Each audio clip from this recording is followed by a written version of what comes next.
Bonjour à tous et bienvenue dans cette vidéo du lundi matin.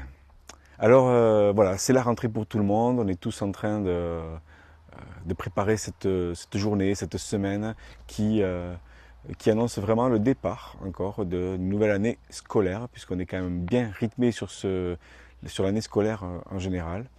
Et le sujet, comme vous avez pu le voir, c'est comment on peut aborder cette rentrée de façon plus constructive et plus positive.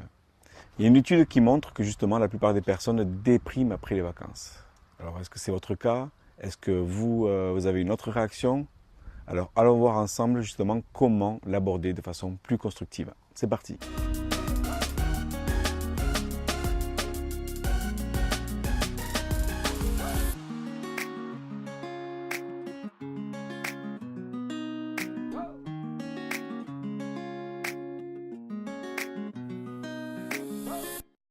Comme la plupart d'entre nous, la rentrée est synonyme de changement.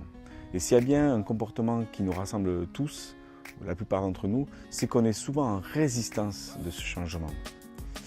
Alors quelle est votre réaction, vous, à cette rentrée? Est-ce que vous êtes plutôt comme ça? Plutôt comme ça?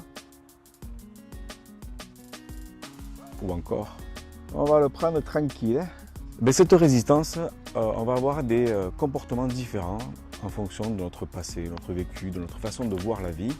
Et donc si vous êtes salarié par exemple, le fait de changer, de revenir dans un cadre précis, un cadre qui peut pour vous enfermer, peut vous angoisser.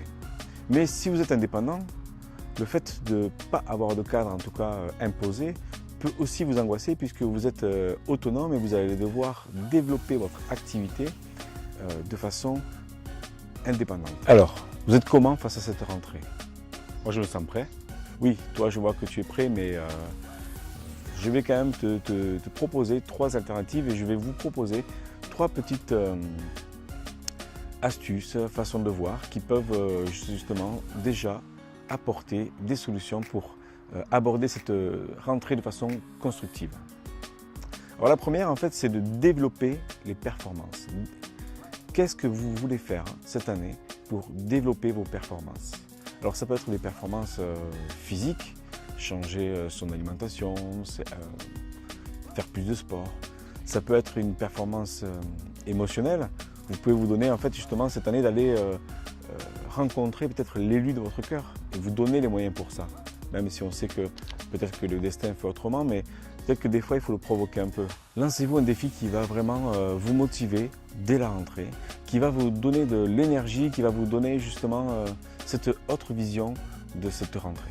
Pensez-y, posez-vous et regardez quelle performance vous avez envie de développer cette année. La deuxième, elle est peut-être simple, mais c'est un exercice quand même à faire. Je vous propose de changer le regard que vous avez sur la situation. Comme tout, on peut regarder le verre à moitié plein ou le verre à moitié vide. Mais on peut regarder une situation aussi de façon négative comme positive. À vous de voir comment vous voulez changer votre regard. Personne ne le fera à votre place.